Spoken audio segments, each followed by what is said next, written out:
Poco X8 Pro sekarang sudah resmi rilis ke pasar tanah air. Dan jujur, di awal kelihatannya ini hampir sempurna. Performanya kencang, baterainya besar dengan fitur yang lengkap.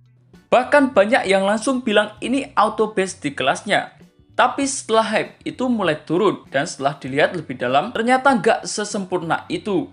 Dan ini penting banget buat kamu tahu, terutama kamu kalau lagi mikir buat beli HP ini dalam waktu dekat. Berikut beberapa kekurangan, ini bukan kelihatan dari spesifikasi, tapi baru terasa setelah kamu pakai. Kekurangan yang pertama adalah dari segi kameranya. Kita mulai dulu daripada kameranya. Secara angka, ini sudah dikali dengan 50 megapiksel dan sudah memakai fitur OIS. Dan memang hasilnya cukup bagus. Tapi masalahnya di rentang harga segini, bagus itu belum cukup saja. Karena kalau dibanding dengan kompetitor lain, hasilnya belum bisa dibilang unggul. Apalagi ketika masuk kamera ultrawide-nya hanya 8 megapiksel dan di sini mulai kelihatan detailnya turun cukup jauh. Warnanya kadang beda dari kamera utama, dynamic range jadi lebih terbatas. Jadi kalau kamu tipe yang sering berfoto landscape ataupun rame-rame, hasilnya bakal terasa beda kelas. Kekurangan yang nomor 2 adalah daripada zoom. Ini sering diabaikan dan ini yang sering nggak disadari oleh banyak orang.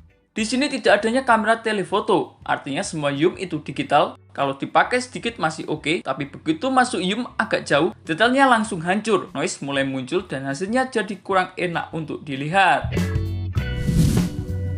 Kekurangan yang nomor 3 yaitu soal ukuran dan juga berat. Sekarang kita masuk ke bagian fisik. Dengan baterai jumbo, ini HP otomatis jadi agak besar. Dan beratnya juga tembus sekitar 200 gram. Sekilas mungkin nggak masalah, tapi coba dipakai untuk bernonton lama, bermain game lama, atau pegang satu tangan. Lama-lama mulai kerasa capek, apalagi buat yang biasa pegang HP dengan berat ringan. Kekurangan yang nomor 4, hal-hal kecil yang cukup kerasa. Sekarang hal-hal kecil yang cukup kerasa. Pertama yakni tanpa adanya jack audio. Yang nomor 2 yakni tanpa adanya slot kartu microSD. Jadi semua harus wireless dan media penyimpanannya nggak bisa ditambah. Kalau kamu tipe yang suka fleksibel, ini bisa jadi minus tersendiri. Sementara kekurangan yang nomor 5 yakni masih terasa mid-range. Walaupun performanya kencang, beberapa bagian dari HP ini masih terasa mid-range, terutama di kamera tambahan, kelengkapan fitur, dan juga pengalaman secara keseluruhan.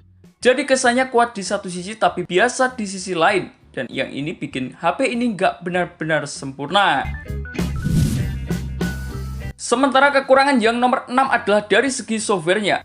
Terakhir adalah dari segi software. HyperOS memang sudah lebih ringan, namun tetap saja masih ada bloatware, masih ada aplikasi bawaan, dan untuk sebagian orang ini bisa sedikit ganggu pengalaman pemakaian.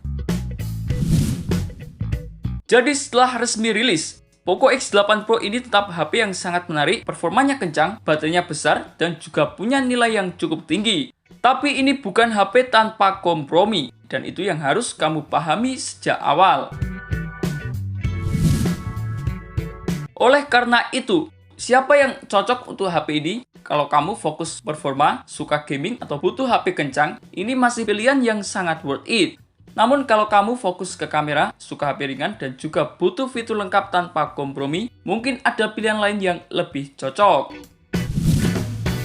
Jadi sekarang pertanyaannya, setelah tahu semua ini, kamu tetap gas atau mulai ragu? Tulis pendapat kalian di kolom komentar forum gadget. Terima kasih telah menonton video ini. Jangan lupa like, komen, dan share agar channel ini bisa terus berkembang.